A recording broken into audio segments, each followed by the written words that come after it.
Listen closely, my friends. You can spend your entire life chasing the feeling that you are finally going to be happy, only to discover that every time you reach what you wanted, your mind immediately creates something else to chase. A better body, more money, more success, more attention, a different life, a different version of yourself.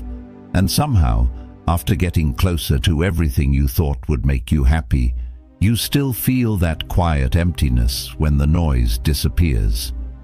Maybe the problem isn't that your life isn't enough. Maybe you've trained your mind to believe that you are never enough. The Stoics understood something most people spend years trying to discover. Happiness becomes fragile when you place it somewhere outside yourself. If your peace depends on what you own, what you achieve, how people see you, or whether life follows your plans, then your happiness is always one unexpected event away from disappearing. Marcus Aurelius had power, status, wealth, and responsibility, yet his philosophy repeatedly brought him back to the same battlefield, the mind itself. Epictetus taught that freedom begins when we stop demanding that the world obey our desires. You cannot control everything that happens around you, but you can train yourself not to become miserable because of it. And the most powerful part is that becoming happier with yourself doesn't require some enormous transformation. Sometimes it begins with something incredibly small.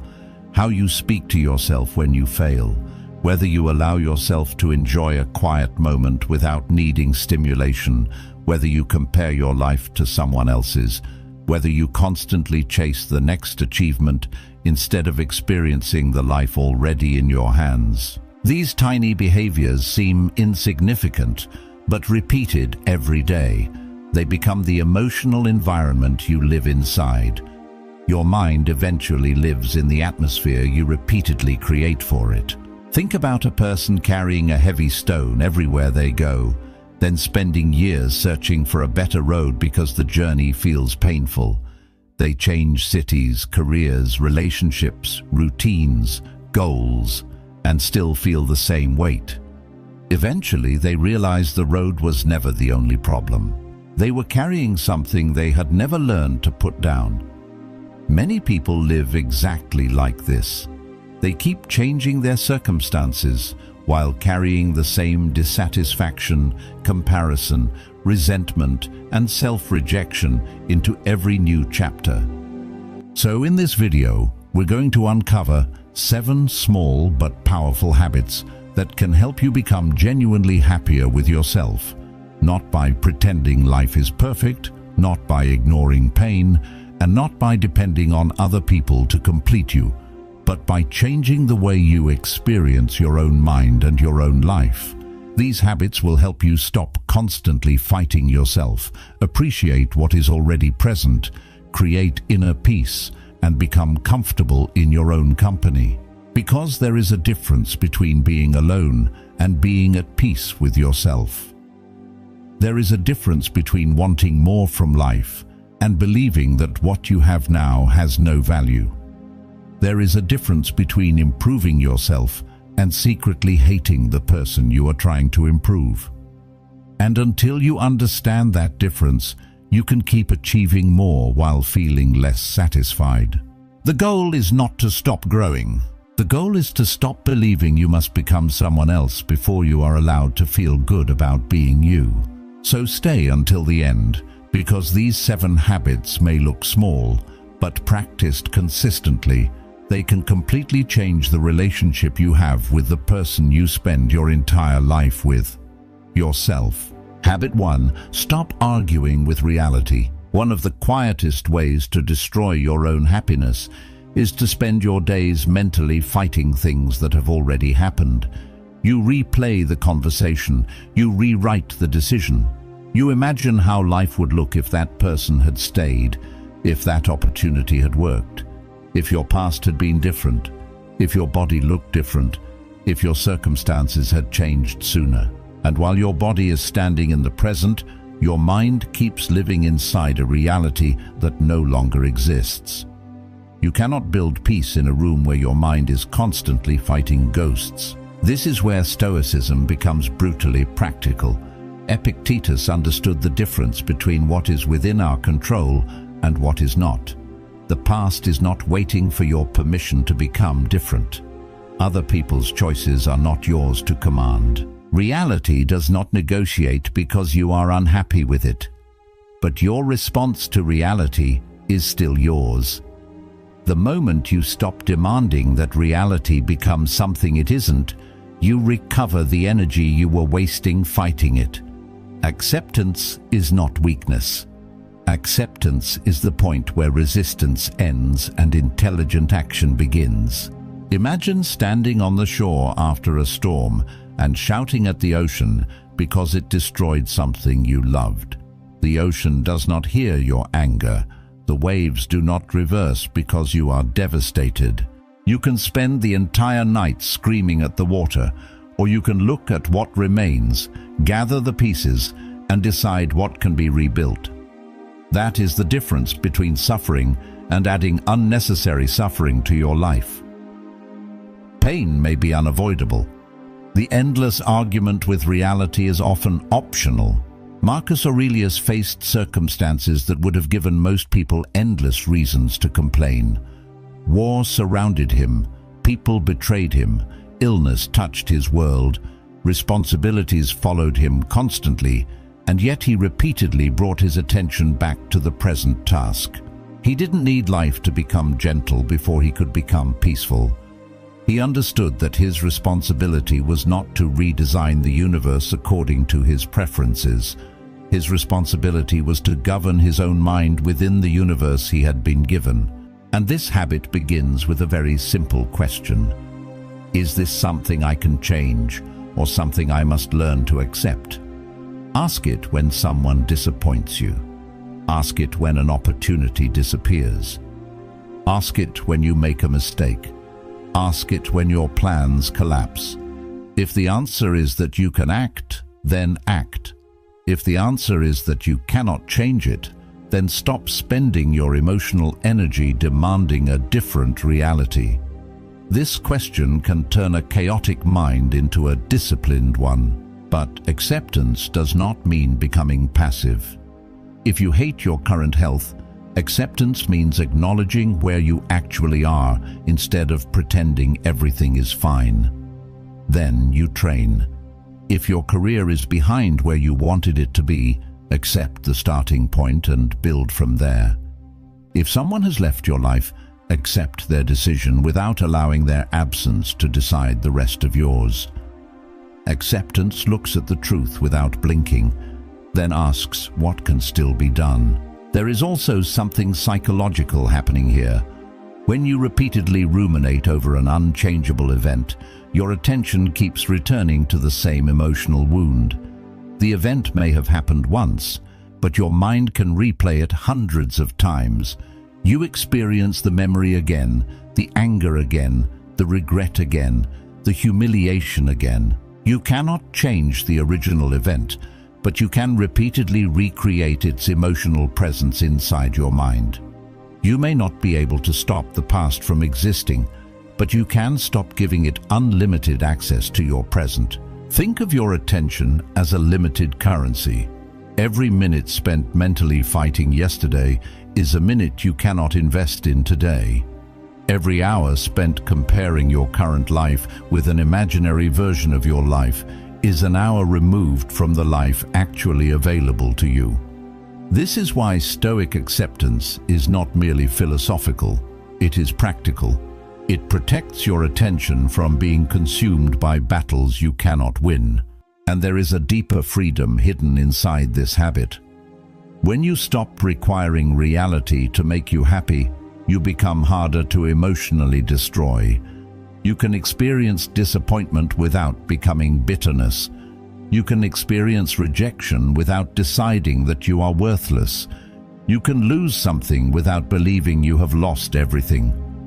Your happiness becomes less dependent on circumstances because your mind stops treating every unwanted event as a personal injustice. Tonight, Think about one thing you have been mentally arguing with for weeks, months, or even years.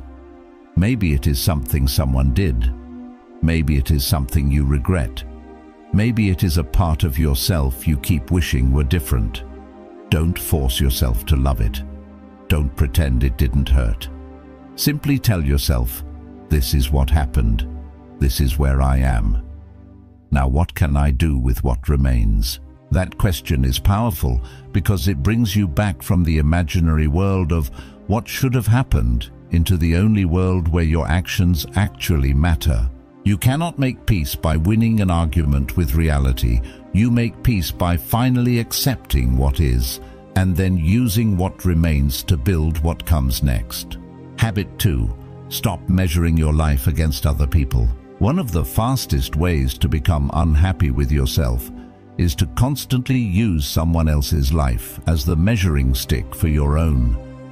You see their success, and suddenly your progress feels small. You see their appearance, and suddenly your own reflection feels inadequate.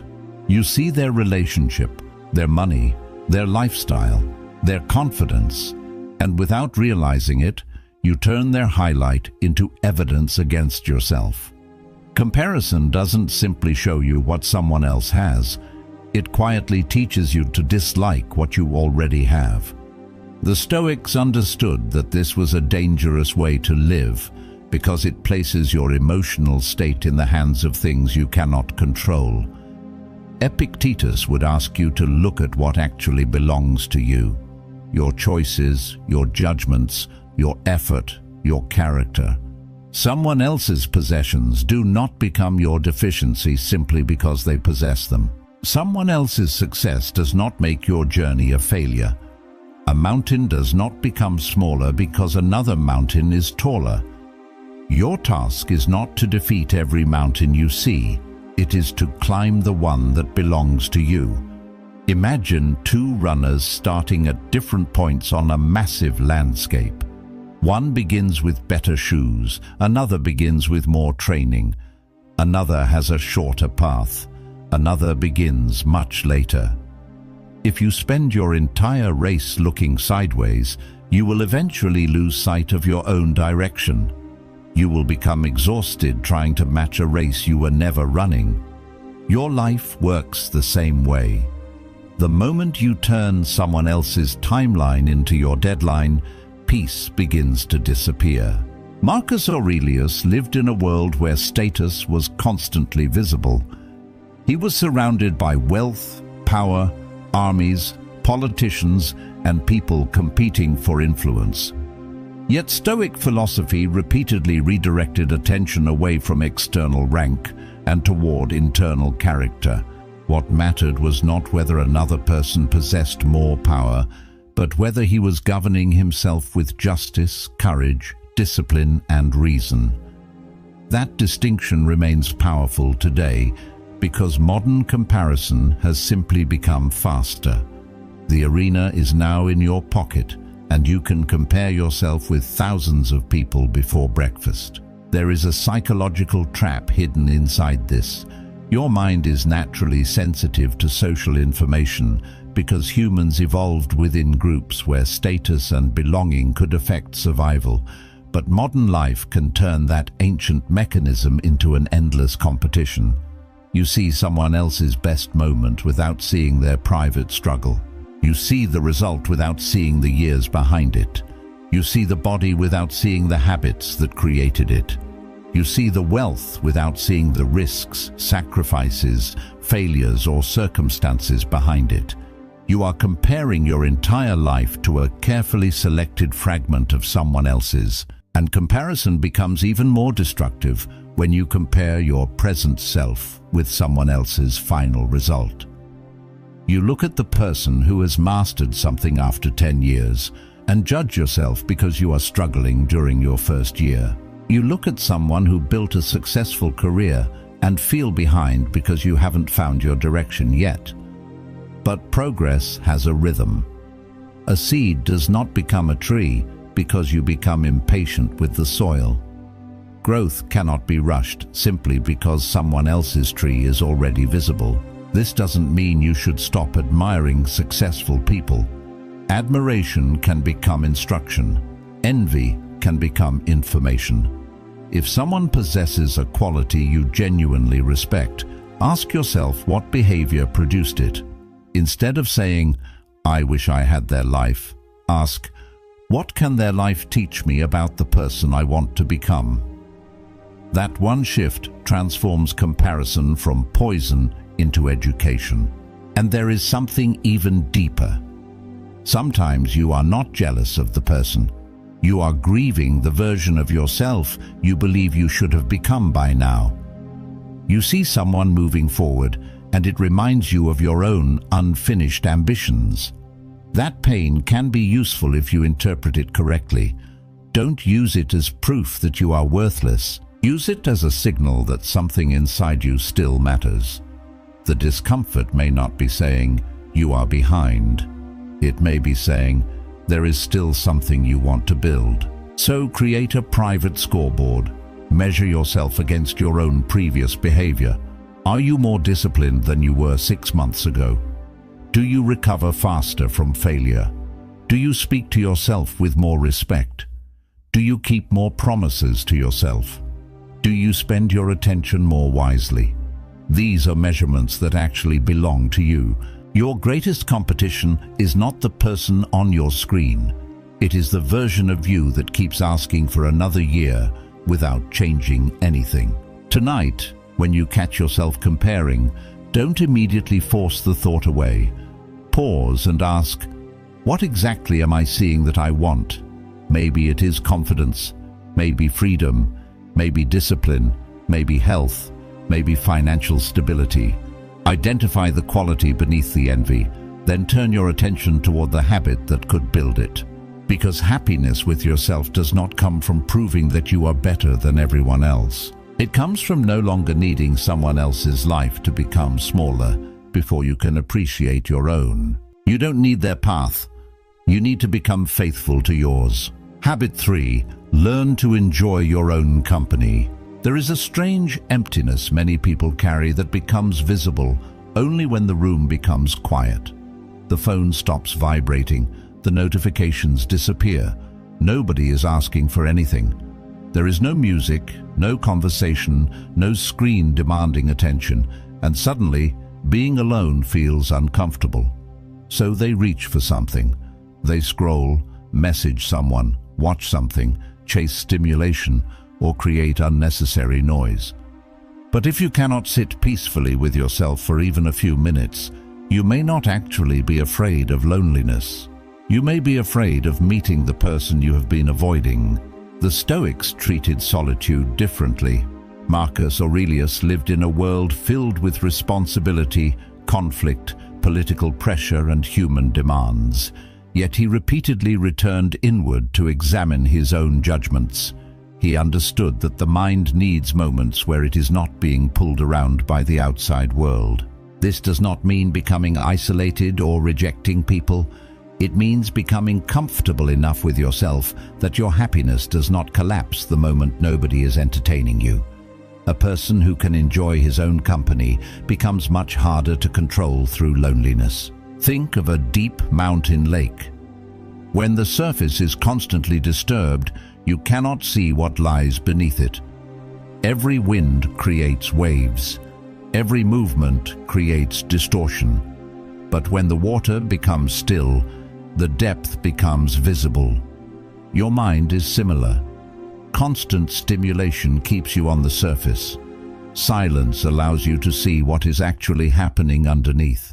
What you fear, what you desire, what you regret, what you value, and what you have been pretending not to care about. Modern life makes this especially difficult because your attention can be occupied almost every second.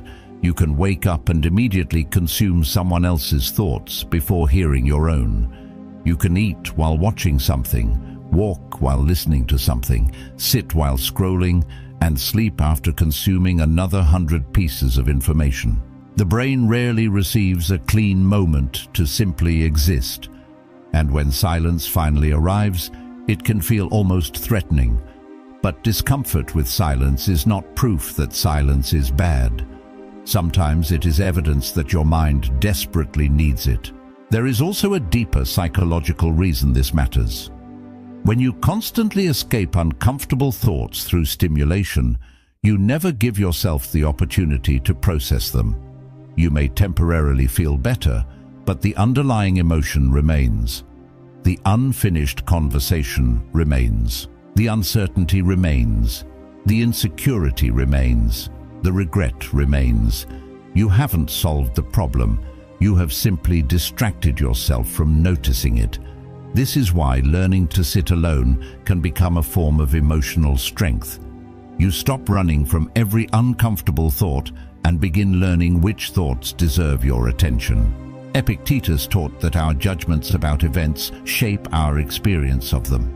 Solitude gives you a rare opportunity to observe those judgments without immediately reacting to them. You can notice, "I'm feeling rejected." Then ask, "What story am I attaching to that feeling?" You can notice, "I feel behind." Then ask, "Compared with whom?" You can notice, "I'm afraid of the future." Then ask, "What part of that future is actually within my control?" Self-awareness begins when you stop automatically believing every thought your mind produces. Try something simple. Take 10 minutes each day with no phone, no music, no television, and no conversation. Sit somewhere quiet and let your mind settle. Don't force yourself to meditate perfectly. Don't try to manufacture happiness. Simply observe. At first, you may feel restless. You may reach for your phone without even realizing it. That's exactly the point. You're discovering how dependent your attention has become on constant stimulation. With repetition, the silence becomes less threatening, and eventually, it can become one of the few places where you genuinely feel free. And then something beautiful happens. You begin discovering that happiness does not always need an event. A quiet morning can feel enough. Walking alone can feel enough. Drinking coffee while watching the world move can feel enough. Reading something meaningful can feel enough. Sitting with your own thoughts without needing to escape them can feel enough. You stop demanding that every moment entertain you before you allow yourself to enjoy it. This does not mean you should stop wanting relationships, friendship, love, achievement, or adventure. Human connection matters. The Stoics understood our social nature, but there is a difference between enjoying someone's presence and needing their presence to escape yourself. When you learn to enjoy your own company, relationships become choices rather than emotional life support. You can love someone deeply without being terrified of being alone. So tonight, don't immediately fill every empty moment. Let one moment remain empty. Sit with yourself. Listen to what your mind has been trying to say beneath all the noise. You may discover sadness. You may discover fear. You may discover ambition. You may even discover a version of yourself you haven't heard in years. Because happiness with yourself begins when your own presence stops feeling like something you need to escape. When you become comfortable in your own company, the world can become quieter without becoming emptier. Habit 4. Stop making happiness conditional. One of the most dangerous sentences you can teach your mind is, "I'll be happy when I get the money, when I lose the weight, when I find the right person, when my career works, when people finally respect me, when everything goes according to plan." It sounds harmless, but every time you repeat it, you move happiness into a future that does not exist yet. You turn the present into a waiting room and convince yourself that life will finally begin after one more achievement. And then you reach that achievement, experience the excitement for a moment, and your mind immediately creates another condition. This is where Stoicism becomes profoundly relevant. The Stoics never argued that you should stop improving your life. They argued that your peace should not be held hostage by outcomes you cannot completely control. Epictetus understood that desire becomes dangerous when you demand that reality obey your preferences. You can work toward wealth without believing wealth will complete you. You can pursue love without believing another person must rescue you from yourself. You can chase excellence without treating your current self as worthless. The goal is progress without turning the present into punishment. Imagine a man climbing a mountain who refuses to enjoy the view until he reaches the summit. He keeps walking, eyes fixed on the highest point, ignoring the sunrise behind him, the cold air, the landscape, and every step he has already survived. Eventually he reaches the summit and discovers that the satisfaction lasts only briefly because there is another mountain beyond it.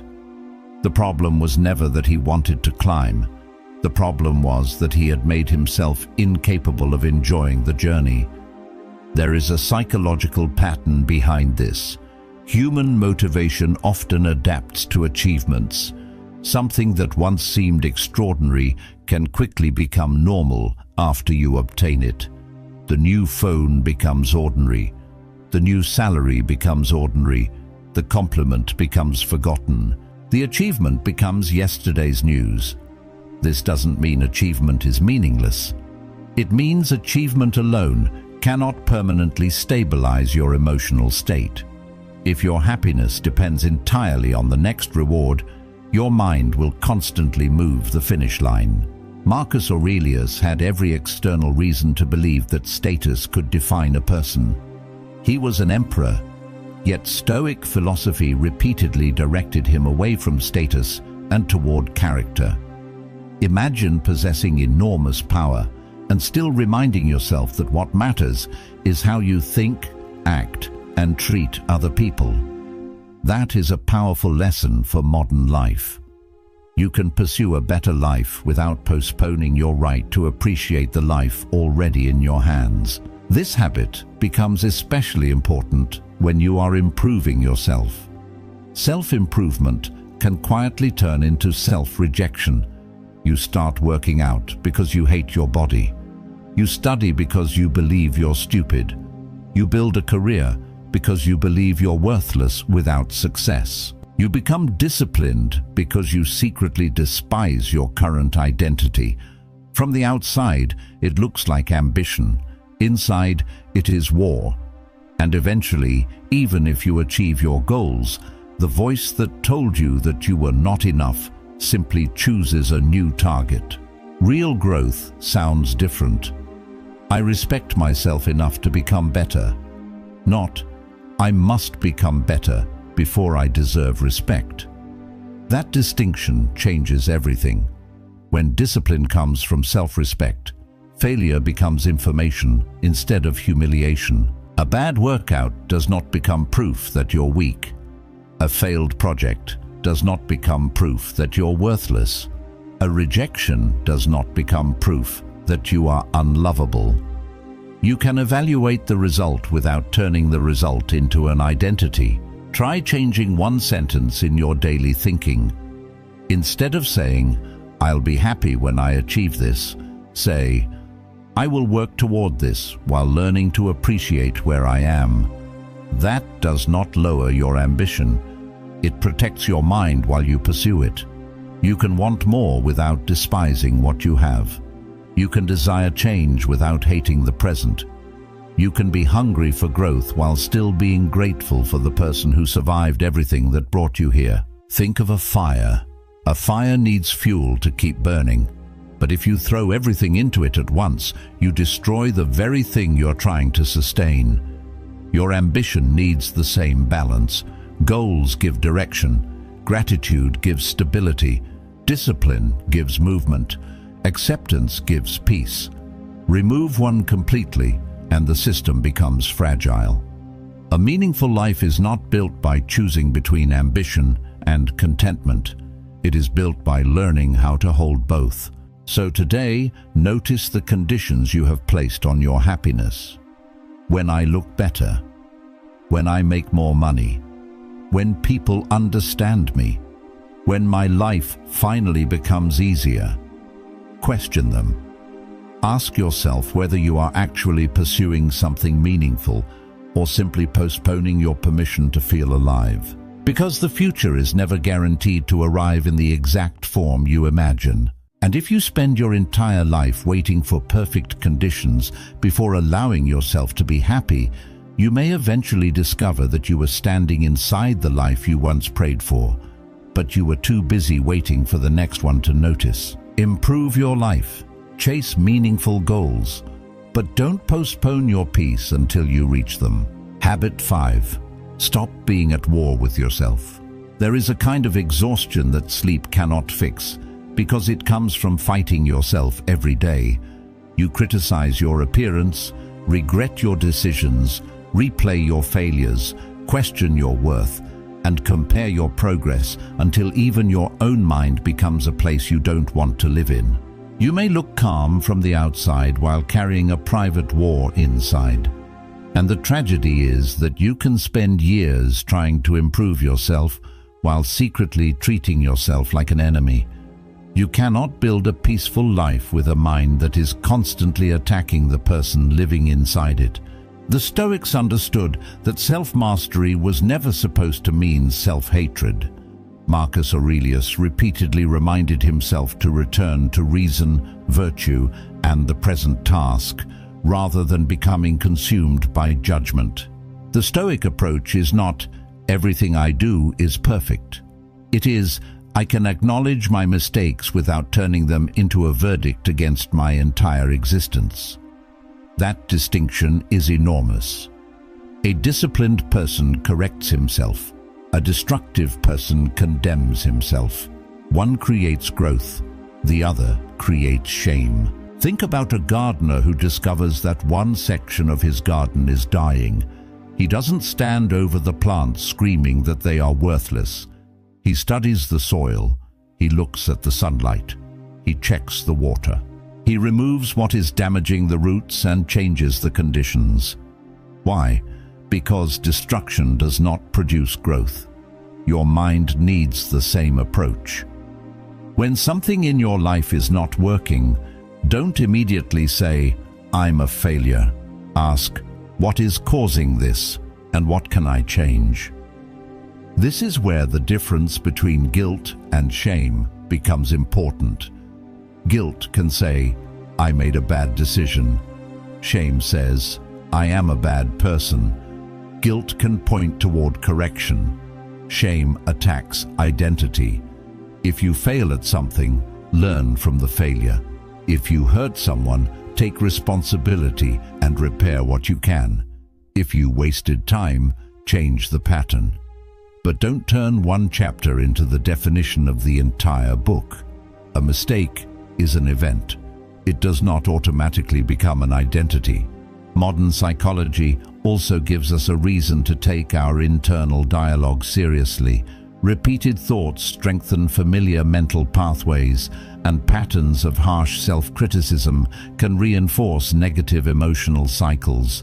When every setback triggers the same internal attack, I'm useless, I'm behind, I'll never change, your mind begins responding automatically. But the reverse is also possible. You can practice a more accurate response. That didn't work. What did I learn? What will I do differently next time? This isn't fake positivity. It is disciplined thinking. Imagine two people making the exact same mistake. The first says, I always ruin everything. I knew I couldn't do this. I'm hopeless. The second says, I made a mistake. I need to understand why, correct it, and continue. The external event is identical, but internally, two completely different futures have been created. One person has turned failure into an identity. The other has turned it into information. Your response to your mistakes determines whether they become teachers or chains. Epictetus taught his students to examine their judgments rather than blindly obey them. That principle is incredibly powerful when dealing with yourself. When your mind says, I'm not good enough, don't immediately accept the statement as truth. Ask, based on what? When it says, everyone is ahead of me, ask, everyone? When it says, I'll never change, ask, what evidence proves that? You don't have to believe every thought simply because it appeared inside your own head. A thought can be loud without being true. And this does not mean becoming soft with yourself. In fact, genuine self-respect often requires greater honesty. If you're wasting your time, admit it. If you're avoiding responsibility, admit it. If you're behaving badly, correct it. If you're addicted to comfort, confront it. But confront yourself like a wise teacher, not like an executioner. A teacher says, you are capable of better, so let's change this. An executioner says, you are worthless, so why even try? One demands growth because it believes in your potential. The other destroys the very person who needs to grow. Start practicing one small rule. Never insult yourself for information you could use for improvement. If your body is unhealthy, create better habits. If your discipline is weak, train it. If your relationships are damaged, examine your behavior. If your confidence is low, build evidence through action. Don't spend your energy proving that you're terrible. Spend it becoming better. Because there is a powerful paradox here. The more you genuinely respect yourself, the less you need to constantly prove your worth. You can hear criticism without collapsing. You can accept failure without becoming ashamed. You can admit ignorance without feeling small. You can celebrate another person's success without feeling threatened. When your worth is no longer something you have to defend every hour, your mind becomes quieter. So tonight, pay attention to the way you speak to yourself when nobody else can hear you.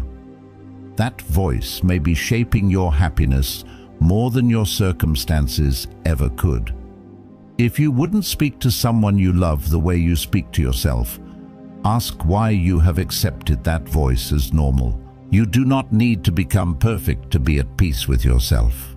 You need to become honest enough to correct yourself, humble enough to learn, and compassionate enough to continue. Stop treating yourself like someone you need to escape from. Become someone you are willing to live with. Habit 6. Create small moments of joy. Most people are waiting for a big reason to be happy. They think happiness will arrive with a major achievement, a perfect relationship, a new house, a better body, or some future version of life where everything finally feels right.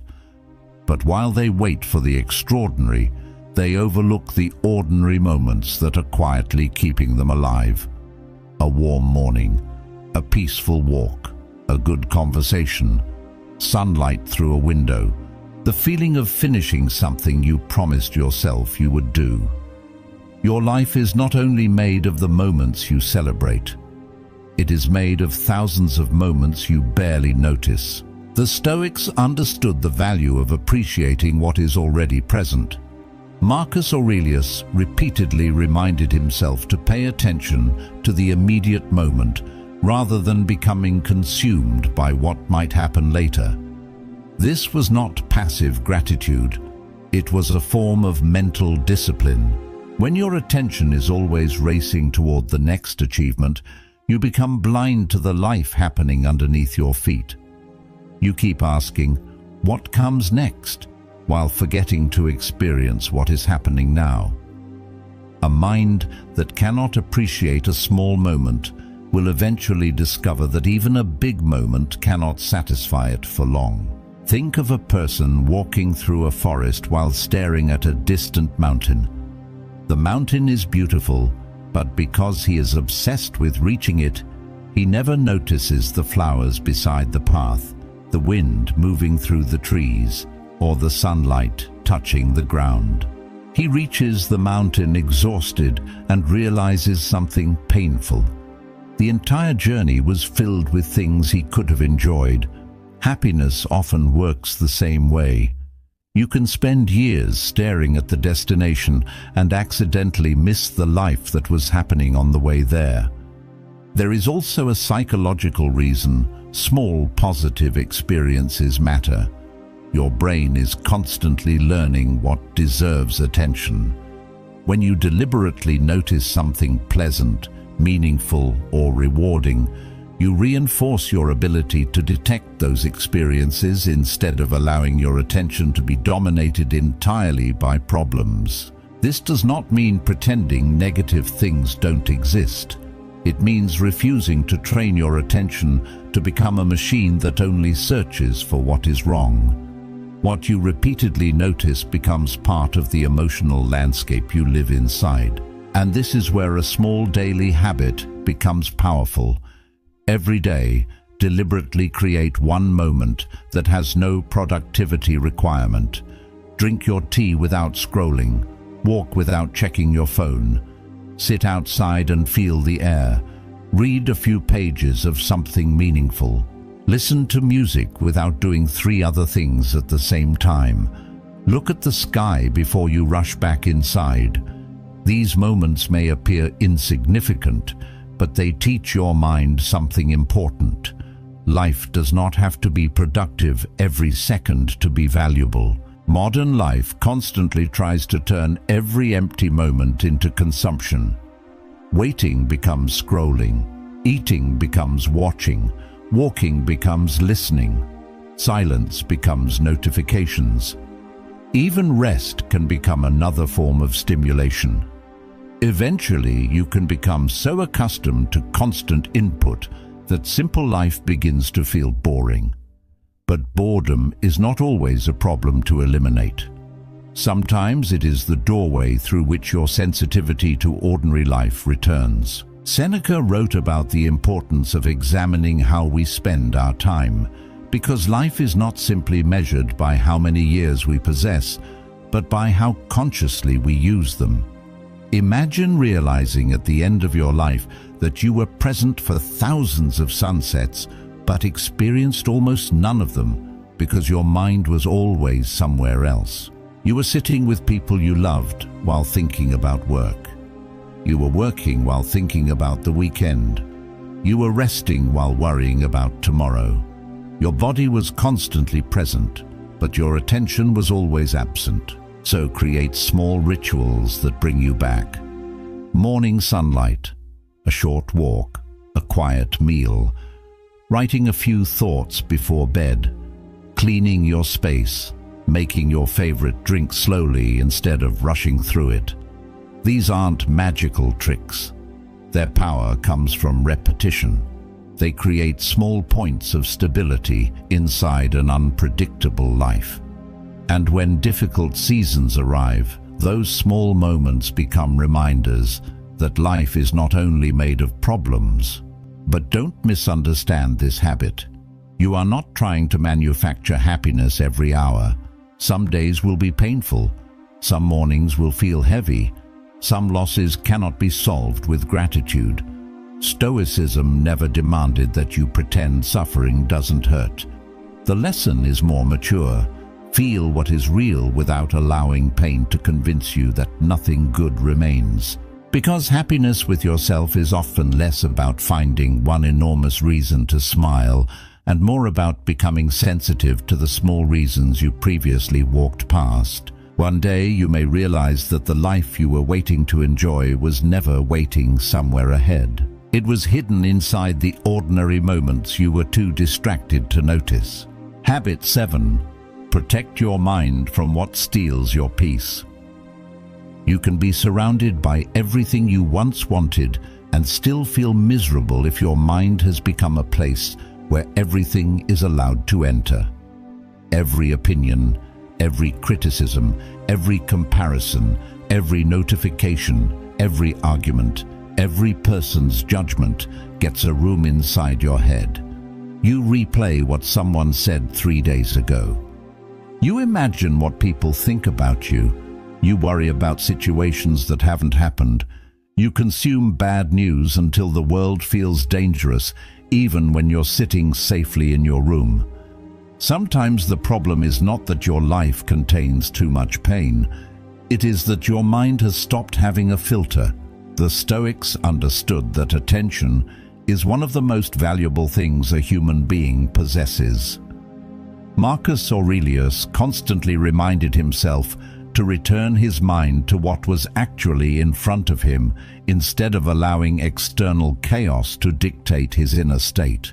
He could not control rumors, political conflict, other people's behavior, or the future of an empire, but he could decide what deserved his judgment and what did not.